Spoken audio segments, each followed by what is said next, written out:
Project-based learning in less than 5 minutes. So this is me in the 8th grade. I was a combination of shy and nerdy. My whole goal was to remain invisible.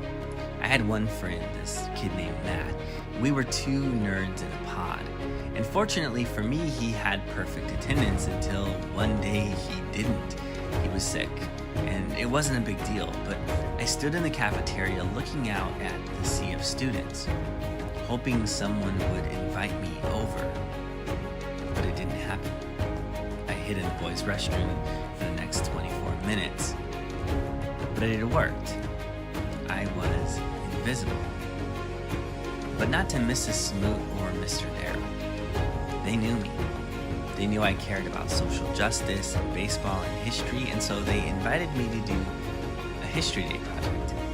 And although it was fun, it was also terrifying. I had to plan my entire project and track my own progress. I had to figure out what questions to ask and where to find the answer. I had to narrow down the topic to something I cared about. In this case, Jackie Robinson and the integration of baseball. I wrote letters to newspapers and made phone calls to former players. I remember picking up the phone, my hands trembling as I read aloud my pre-recorded script and waited for the stranger to respond. I eventually worked on a slide presentation. That's when the most nerve-wracking moment occurred.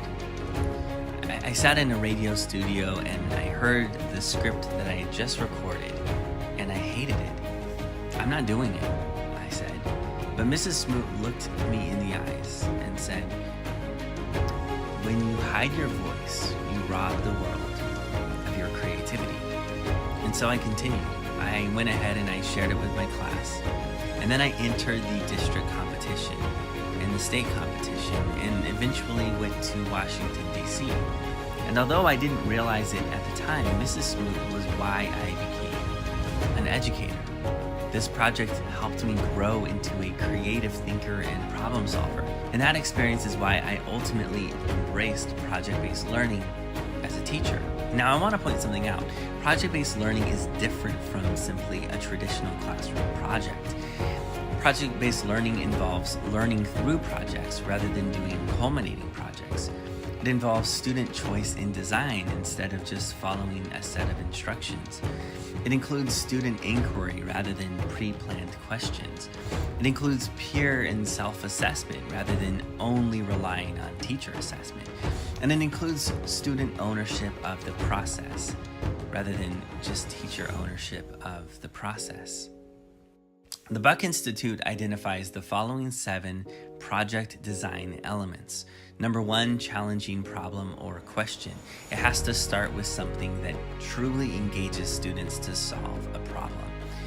Number 2, sustained inquiry. They needed the time to ask questions and explore the answers and engage in meaningful research.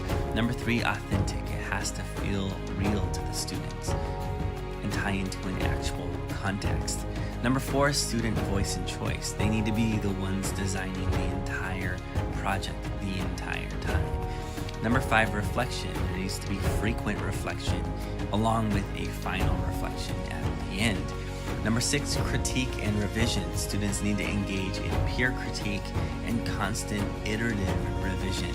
And number 7, public product. They need to launch their work to an authentic audience.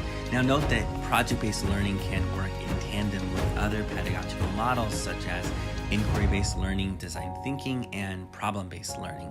But the key idea remains the same, that students are engaged in meaningful projects, and through that, they learn at a deeper level.